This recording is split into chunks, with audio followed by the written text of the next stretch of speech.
Facebook wasn't the first thing I built. I also built chat systems and games, study tools and music players, and I'm not alone. J.K. Rowling got rejected 12 times before she finally wrote and published Harry Potter. Even Beyoncé had to make hundreds of songs to get Halo.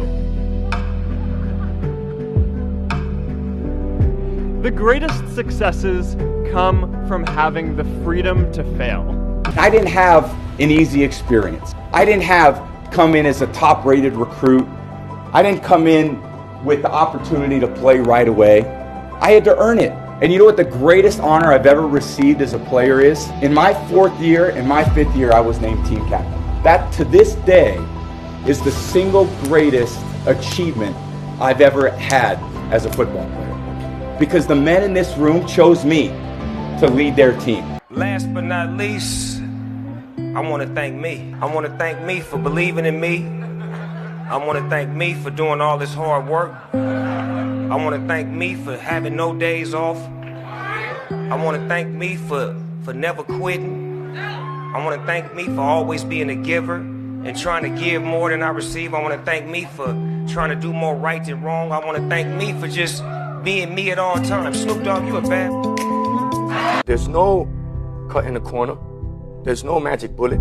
There's no cheat sheet. It's really simple, as complex as it may sound. Hard work. Work hard. Believe in yourself. They tell me all the time, Chico, that's another name that I got, by the way. They say, Chico, you're so lucky, Chico. I say, man, you know what's funny? Harder I work, luckier I get. It's really that simple. Short steps, long vision. Question for yourself. What is impossible?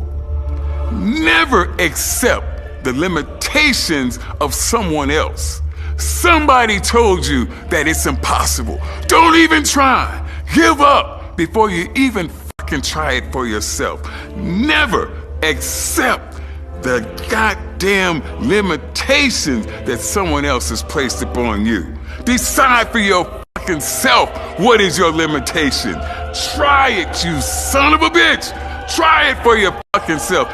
Then that is the only fucking way to know if you can or can't do something. There's no losing, only learning.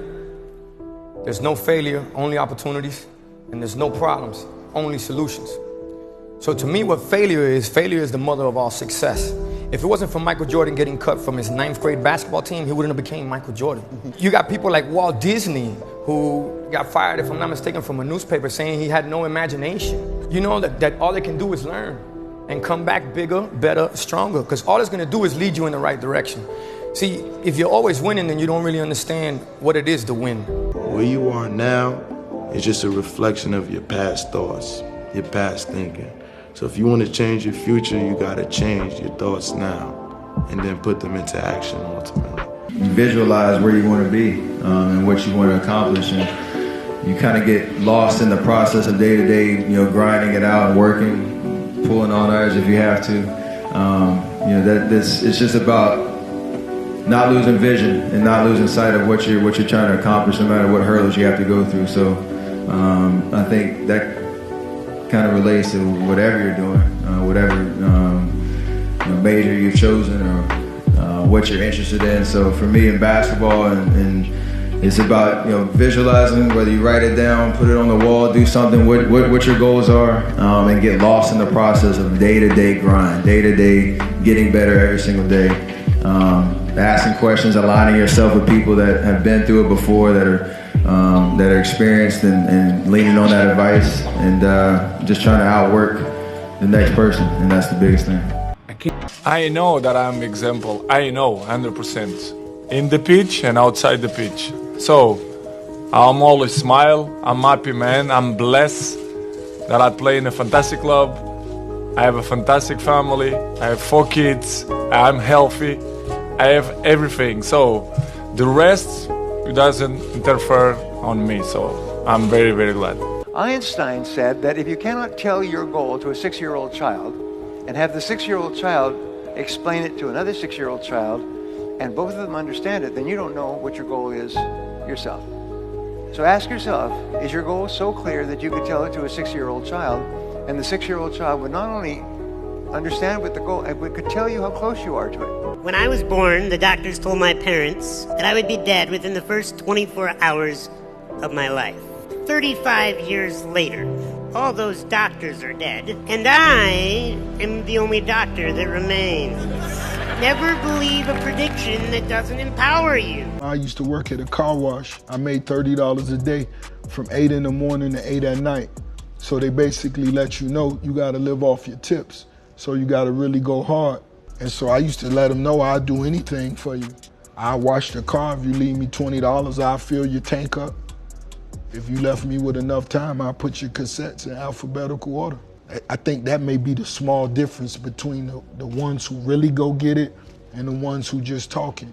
I get 8 hours of sleep. I prioritize it. I am very focused on it, and for me, I need 8 hours of sleep. I think better. I have more energy. My mood is better. All these things.